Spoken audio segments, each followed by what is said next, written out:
Olá, meu amigo, minha amiga. É impressionante como estão acontecendo coisas inacreditáveis mundo afora e aqui no Brasil também, como eu mostrarei para vocês no nosso encontro de hoje, que afetam a nossa realidade concreta, que mexem com os debates políticos aqui no nosso país, especificamente alguns fatos que estão se dando aqui com um vizinho nosso, aqui do lado, com a Argentina. Isso tudo só sublinha, só reforça aquilo que eu sempre tenho dito aqui para vocês. Como foi importante, meu amigo e minha amiga, a sua participação, a minha, a de milhões de brasileiros no processo político de 2022. Porque juntos nós conseguimos barrar o avanço daquilo que muitas pessoas têm classificado como uma corrente ideológica de extrema-direita.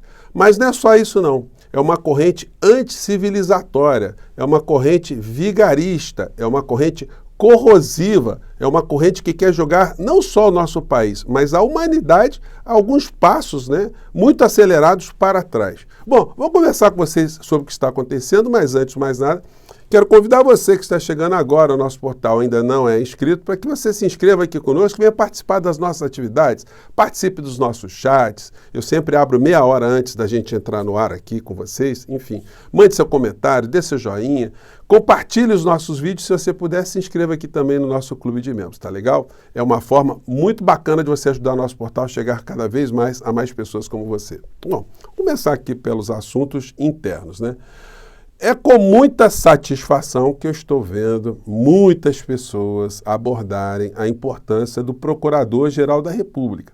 Se os grandes veículos de comunicação tivessem jogado luzes sobre o senhor Augusto Aras e a senhora Lindora Araújo, lá atrás, provavelmente algumas situações hoje já teriam causado algum tipo de repercussão jurídica e até cadeia, No entanto, a coisa foi muito bem amarrada para que, no curso da economia aqui do nosso país, nada sofresse nenhum tipo de turbulência para os interesses dos grandes grupos econômicos.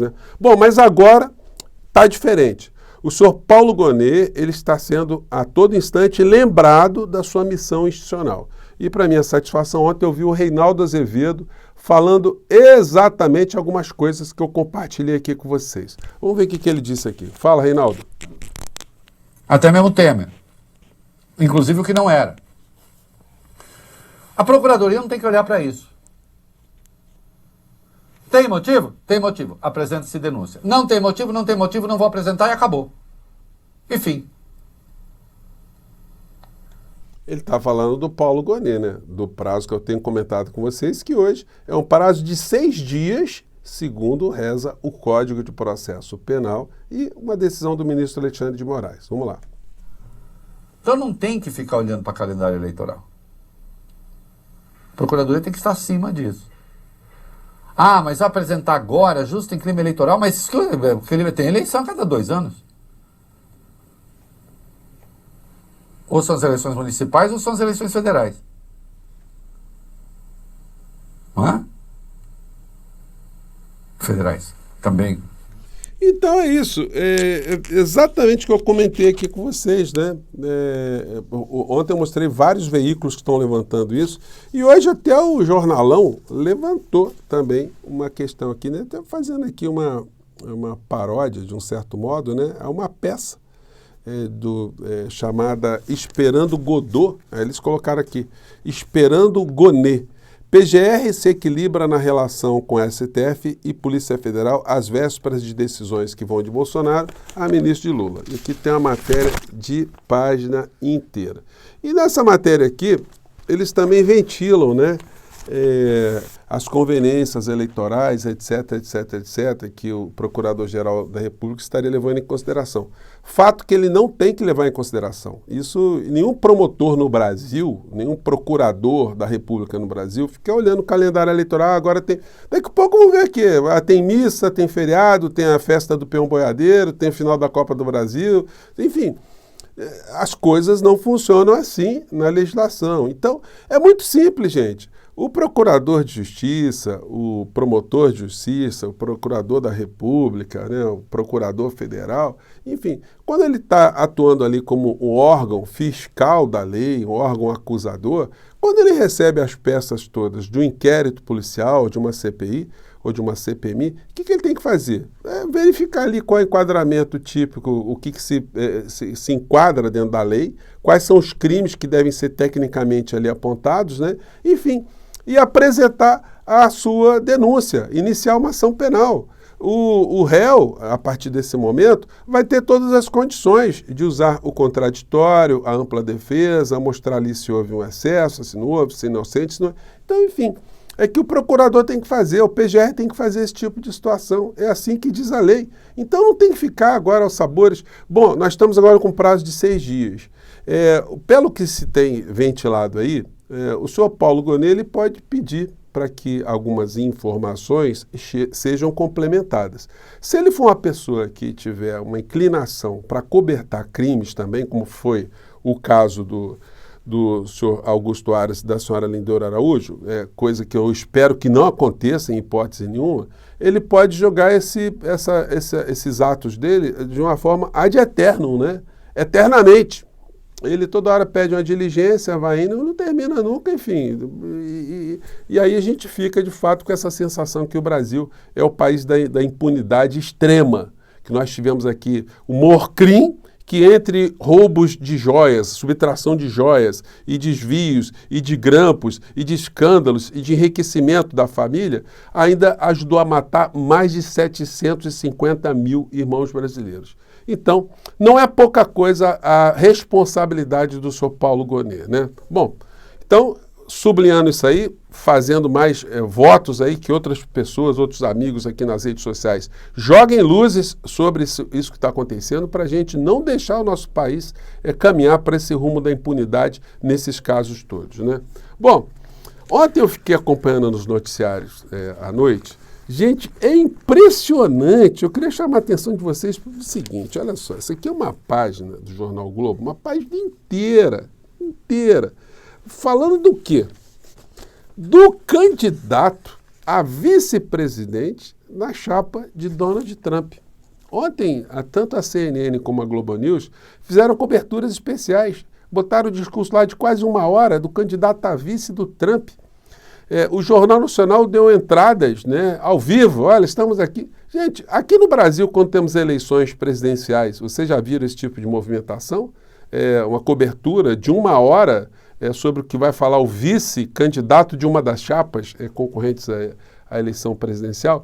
Isso mostra, assim, um total servilismo, né? Um total acoplamento às coisas que acontecem nos Estados Unidos para as coisas que acontecem aqui no Brasil. Tudo bem que o assunto é importante, uma eleição muito importante no mundo, mas no mundo inteiro não se tem dado o destaque que tem se dado aqui no Brasil a esse tipo de evento lá, né?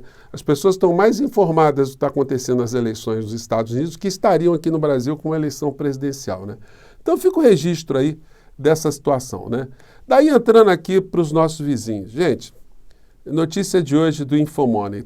Terapia de choque de Milei na economia agrava a desigualdade de renda na Argentina. Salários no setor informal subiram 136% em abril. Você fala, nossa, subiu 136%, super aumento, né?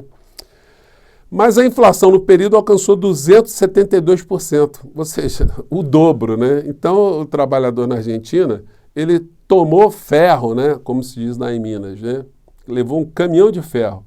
A pobreza atinge 55% da população da Argentina no primeiro trimestre, aponta estudo. O dólar está subindo direto na Argentina também, as reservas já não existem mais.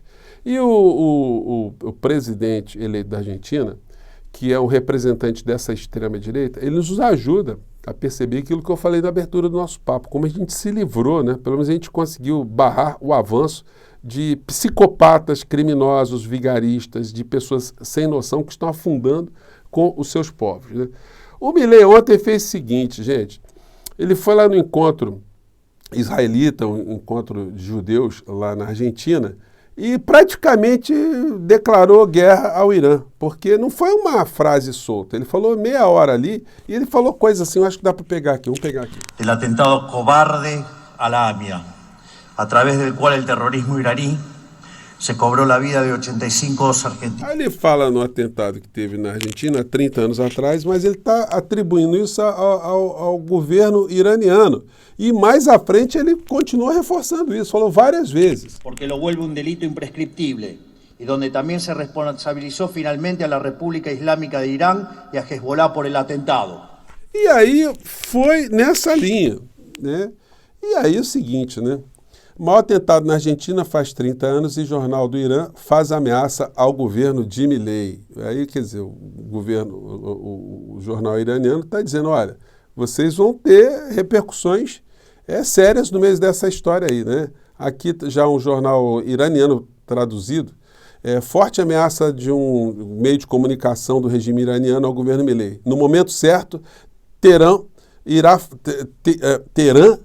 irá fazê-lo arrepender-se da sua inimizade, né? Então, como já não bastassem uma série de confusões que o Milei está armando, ainda está armando confusão com o Irã. E o jornal está dizendo, olha, vai ter uma hora aí que vocês vão ter que prestar contas dessa história, tá? Enfim. E aí, dentro dessa escalada anticivilizatória, um episódio lamentável, né, que aconteceu. Os jogadores da Argentina, comemorando lá a conquista da Copa América, em dado momento eles estavam fazendo um canto racista, homofóbico e transfóbico, e um jogador lá, ele transmitiu aquilo ao vivo. Gente, é um negócio pavoroso, pegou mal pra caramba, para dizer o mínimo, né? A gente vai falar das repercussões aqui. O que eles cantaram foi mais ou menos isso. Eles jogam pela França, mas são de Angola. Que bom que eles vão correr. Se relacionam com transexuais. A mãe deles é nigeriana, o pai deles cambojano, mas o passaporte são franceses, ou é francês, né? Gente, que baixaria, né? E o que fez o secretário de esportes da Argentina? Ele falou, olha, os jogadores têm que se retratar, o Milei como capitão da equipe, tem que se retratar, isso foi um negócio muito desagradável, para dizer o mínimo, né? O que o Milei fez? Demitiu o secretário. E disse o seguinte, a presidência informa que nenhum governo pode dizer o que comentar, o que pensar, o que fazer a seleção argentina, campeã mundial e bicampeã americana ou de qualquer outro cidadão. Por isso, o Júlio Garro, que é o secretário, né, deixa de ser o subsecretário de esportes da nação. E a vice-presidente lá do Milei também foi na mesma linha, né? A Villarroel, dizendo, olha, nenhum país, a França não é hipócrita, eles não podem ficar criticando porque eles sempre foram colonizadores também, então eles não podem falar isso, são hipócritas. Então, essa gente, eles estão se achando, né? Parece que eles têm ali um arsenal nuclear gigantesco, eles podem declarar guerra contra todo mundo no mundo e que vai ficar assim mesmo, né? Para nós, não deixa de ser uma coisa preocupante, porque traz aqui para o Cone Sul, né, para a América Latina, uma tensão que está lá no Oriente Médio e que o Milei está arrastando aqui para o lado, né? Então, se acontecer alguma catástrofe, né, essa catástrofe tem um germe causador, que é esse psicopata, esse irresponsável, esse vigarista de ultradireita, que é amigo do clã Bolsonaro, né, que comunga ali das mesmas teses e que está agora à frente desse país irmão, né? Bom, eu fico por aqui, mais tarde eu volto com mais atualizações, tá bom? Um grande abraço, tchau!